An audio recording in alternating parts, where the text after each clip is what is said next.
సమయం దగ్గర పడుతూ ఉండటంతో కడప జిల్లా బద్వేల్ నియోజకవర్గ రాజకీయాలు ఆసక్తికరంగా మారాయి.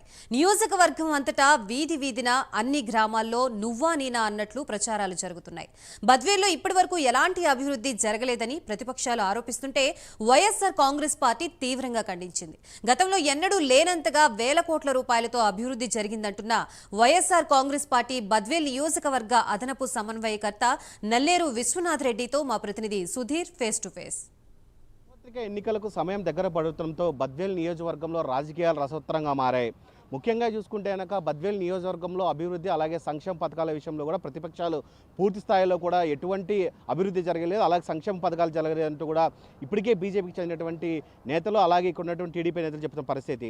మరొక చూసుకుంటే కనుక వైఎస్ఆర్ కాంగ్రెస్ పార్టీ నుంచి కూడా పూర్తి స్థాయిలో కూడా వేల కోట్ల రూపాయలతో కూడా ఇక్కడ సంక్షేమ పథకాలు అలాగే అభివృద్ధి కార్యక్రమాలు జరిగాయని చెప్పి ఇక్కడ ఉన్నటువంటి వైసీపీ నాయకులు చెప్తున్న పరిస్థితి అయితే ఉంది.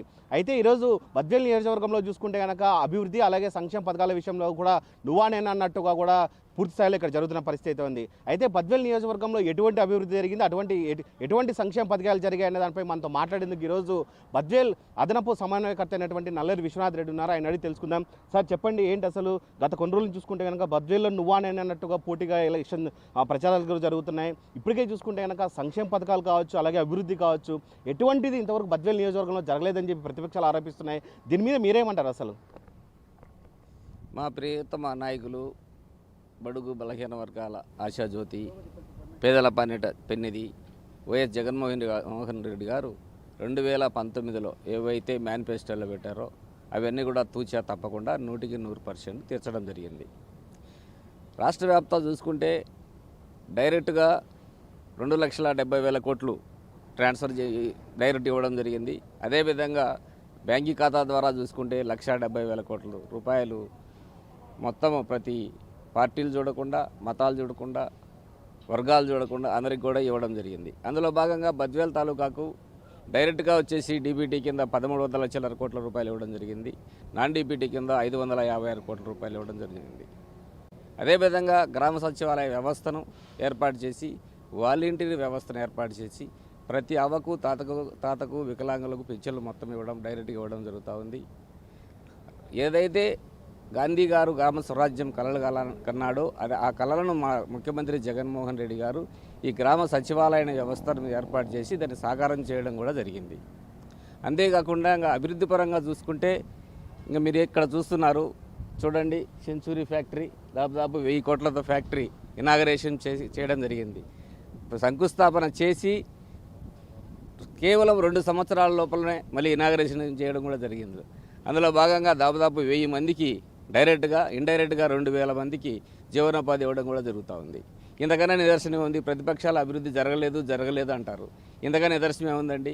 బద్వేల్ తాలూకాలో అసలు ఆర్డీఓ ఆఫీసు బ్రిటిష్ కాలం నుంచి కూడా రాజంపేటకు పోవాలంటే ఒక ప్లానింగ్ చేసుకొని అక్కడికి వెళ్ళి అక్కడ అధికారి ఉన్నా లేకపోయినా రిటర్న్ వచ్చే పరిస్థితి. ఒక సామాన్య వ్యక్తి కూడా పోవాలంటే చాలా కష్టతరంగా ఉండేది. అట్లాంటిది కూతవేట దూరంలో బద్వేల్కి నడిబొడ్డున ఆర్డీఓ ఆఫీస్ ఏర్పాటు జరిగింది. ప్రతి సామాన్య వ్యక్తి కూడా పోయి వెంబటే సాయంత్రానికి భోజనం చేసిన టైంకి ఇంటికి వెళ్ళే పరిస్థితి ఏర్పడింది. అదేవిధంగా ఇంకో చూసుకుంటే అసలు బద్వేల్ తాలూకాకు ఇరిగేషన్ పరంగా చాలా ఇబ్బందికరమైన పరిస్థితులు ఉన్నాయి. దివంగత ముఖ్యమంత్రి వైఎస్ రాజశేఖర రెడ్డి గారు 1,000 కోట్ల రూపాయలు తెలుగంగ ప్రాజెక్టు పూర్తి చేయడం జరిగింది. అనకాలం 1983లో ఎన్టీ రామారావు గారు శంకుస్థాపన చేసిన పనులు అర్ధాంతరంగా నిలిచిపోయాయి. అవన్నీ కూడా దివంగత ముఖ్యమంత్రి రాజశేఖర రెడ్డి గారు పూర్తి చేయడం జరిగింది. దాని తరుణంలో తెలుగంగ పై భాగాన కవర్ కాని భాగం కలసపాడు మండలం అయితేనేమి, కాశీనాయ మండలం అయితేనేమి వలసలు వెళ్ళే కార్యక్రమం మొదలైపోయింది. అట్లాంటిది ఆయన మళ్ళా ముఖ్యమంత్రి అయిన తర్వాత మా అన్న పార్లమెంటు సభ్యులు అవినాష్ రెడ్డి గారి సహకారంతో దాదాపు 50 కోట్ల రూపాయల పనులు కేవలం 70 రోజుల్లో పరిపాలన అనుమతులు తీసుకొని ఇనాగరేషన్ చేసి బటన్ నొక్కి నీళ్ళు ఇవ్వడం కూడా జరిగింది. ఇంతకన్నా అభివృద్ధి ఏం కావాలి? ఇంకొక విషయానికి వేసుకుంటే చాలా కాలం నుంచి రైతులు అసలు లో వోల్టేజ్ సమస్యతో చాలా ఇబ్బంది పడుతున్నారు. అట్లాంటిది దాదాపు ప్రతి మండలానికి 1-2 సబ్స్టేషన్లు దాదాపు 20 కోట్లతో కూడా పూర్తి చేయడం జరిగింది. అంతేకాకుండా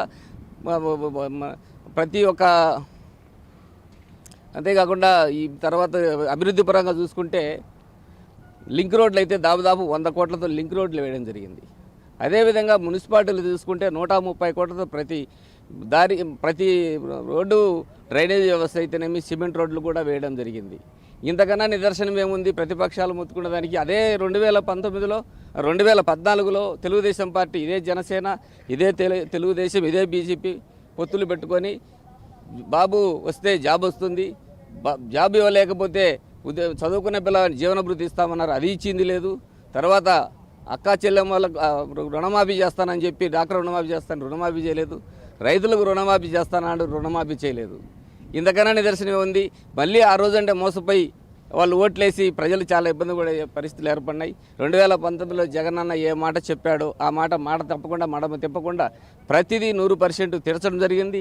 అటు అభివృద్ధిలో కానీ ఇట సంక్షేమంలో కానీ చాలా ముందు నుండి ఈ పనులు చేయడం జరుగుతూ ఉంది. ఇప్పుడు మా నినాదం ఒకటే, ప్రజల్లోకి వెళ్ళి మేము ఈ విధంగా మా జగనన్న ఇన్ని పథకాలు పెట్టాడు, ఇన్ని సంక్షేమ పథకాలు అన్నీ అందుతున్నాయి, అటు అభివృద్ధిలోనూ ఈ విధంగా అభివృద్ధి పనులు జరిగినాయి, ఈ విధంగానే బద్వేల్ తాలూకాలో వాళ్ళు వచ్చి అడుగుతున్నారు మాకు ఓట్లేయండి అని. ఏ ముఖం పెట్టుకొని తెలుగుదేశం వాళ్ళు అసలు ముందు ఏం చేశారని 2014 చెప్పిన మాటలే నిలబెట్టుకోలేదు.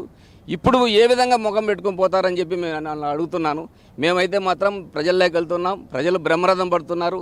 ఏ ఇంటికి వెళ్ళినా కూడా ఏమో జగనన్న పథకాలు ఏమన్నా వస్తున్నాయంటే ఏ ఇంటికి వెళ్ళినా ఒక వైఎస్ఆర్ ఆసరానో చేయూతనో అమ్మఒడో ఈ విధంగా ఏదో ఒక పథకం, ప్రతి పథకం అందని వ్యక్తులు లేరు. దరిదాపుల్లో 98% అందుతున్నాయి. కాబట్టి మాకు ప్రజలు బ్రహ్మరథం పడుతున్నారు. జరగబోయే రోజుల్లో మేము మెజార్టీ క్యాలిక్యులేషన్ వేస్తున్నాం, కానీ 1,00,000 వరకు దాటించాలని, కానీ గెలుపు అనే దిశలో మేము లేము. ఆల్రెడీ వాళ్ళు చూసుకోవాలి, వేల సంఖ్యలో ఓట్లు ఎంచుకునే పరిస్థితులు వాళ్ళు ఉన్నారు. గెలుపు దిశలో మేము ఉన్నామని సభాముఖంగా తెలుసుకుంటూ సెలవు తీసుకుంటున్నాం. అంటే ప్రధానంగా చూసుకోవచ్చన్న ఇప్పటికే ప్రతిపక్షాలు కూడా ఆరోపిస్తున్నాయి, ఇప్పటికే బద్వేల్ నియోజకవర్గానికి కూడా నిధులు రావడం జరిగింది, కానీ బద్వేల్ టౌన్లో ఎటువంటి అభివృద్ధి జరగలేదంటారు. మీరు దీని మీద ఏమంటారు? అసలు బద్వేల్ టౌన్లో అభివృద్ధి జరగలేకపోవడం ఏంటి? అసలు బద్వేల్ మున్సిపాలిటీ అయిన తర్వాత అసలు దాదాపు 2 కోట్ల చిల్లర పెట్టి మున్సిపాలిటీ ఆఫీస్ని ఏర్పాటు చేయడం జరిగింది. ప్రతి ఈదికి కూడా కొంచెం టెండర్లో చిన్న ప్రాబ్లమ్స్ వచ్చిన దానివల్ల ఆగింది, కానీ 130 కోట్లు శాంక్షన్ అయితే దరిదాపులో 70 కోట్ల రూపాయలు వేయడం కూడా జరిగింది. ఇంకా జరగబోయే రిమైన్ 50 కోట్లు కూడా ఖచ్చితంగా త్వరగతిన రేపు ముఖ్యమంత్రి ఎలక్షన్ అయిపోయిన తర్వాత త్వరగతిన పూర్తి చేయగలుగుతాం.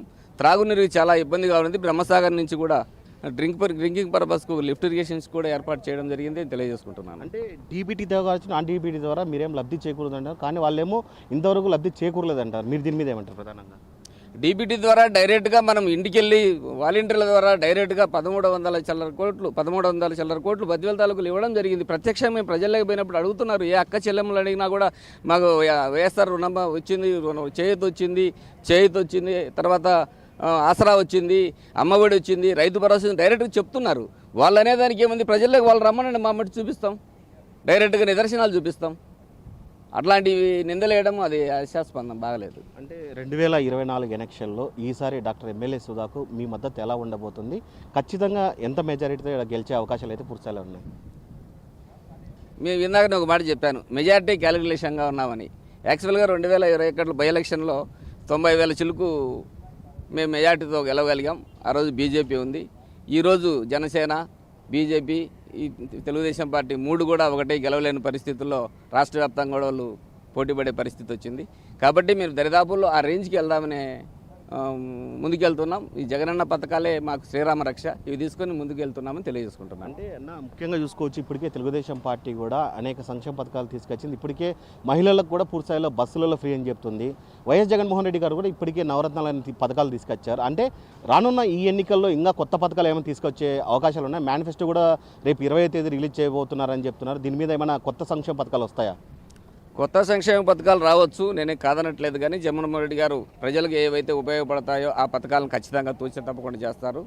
అసలు జగన్మోహన్ రెడ్డి గారు ముఖ్యమంత్రి గారు ఏది చెప్తే మాట తప్పడు మడమ తిప్పడని, పథకాలు ఖచ్చితంగా ఆయన మాట చెప్తే నెరవేరుతాయనేది ప్రజల్లో భావన ఉంది.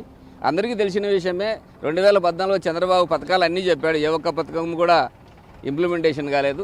రేపు జరగబోయే రోజుల్లో చంద్రబాబు నాయుడు ఎన్ని చెప్పినా కూడా ప్రజలు నమ్మే పరిస్థితిలో లేరు. ఓకే. ఇది మొత్తంగా చూసుకుంటే కనుక ప్రతిపక్షాలకు కూడా పూర్తి స్థాయిలో కూడా పెద్ద ఎత్తున అయితే కనుక నల్లేరు విశ్వనాథ్ రెడ్డి గారు కౌంటర్ ఇవ్వడం జరిగింది. పూర్తి స్థాయిలో కూడా దాదాపుగా ఏదైతే సెంచరీ ఫ్యాక్టరీ కూడా పూర్తి స్థాయిలో వేల కోట్ల రూపాయలతో కూడా ఇక్కడ అభివృద్ధి చేశాం. దాదాపు బద్వేల్ నియోజకవర్గానికి సంబంధించినటువంటి నిరుద్యోగులు దాదాపు వేల మంది ఇక్కడ ఉద్యోగానికి కూడా చేరారని చెప్తున్నారు. అలాగే ఇప్పటికే బద్వేల్ నియోజకవర్గం టౌన్ కావచ్చు, అలాగే ఆర్డీఓ ఆఫీస్ కావచ్చు, అలాగే మున్సిపల్ కార్యాలయం కావచ్చు, పూర్తి స్థాయిలో కూడా పెద్ద సంఖ్యలో అభివృద్ధి చేశామని చెప్తున్నారు. అలాగే ఇప్పటికే రానున్న రోజుల్లో వైఎస్ జగన్మోహన్ రెడ్డి గారు పూర్తి స్థాయిలో కూడా మేనిఫెస్టోలో కొత్త సంక్షేమ పథకాలు తీసుకొస్తారని చెప్తున్నారు. ఏదేమైనా సరే బద్వేల్ నియోజకవర్గంలో ఈసారి మళ్ళీ ఏదైతే వైఎస్ఆర్ కాంగ్రెస్ పార్టీ జెండా ఎగరవేస్తామని చెప్పి నల్లేరు విశ్వనాథ్ రెడ్డి గారు చెప్తున్న పరిస్థితి ఉంది. వీడియో జర్నలిస్ట్ రాకేష్తో సుధీర్, ప్రైమ్9 న్యూస్, కడప.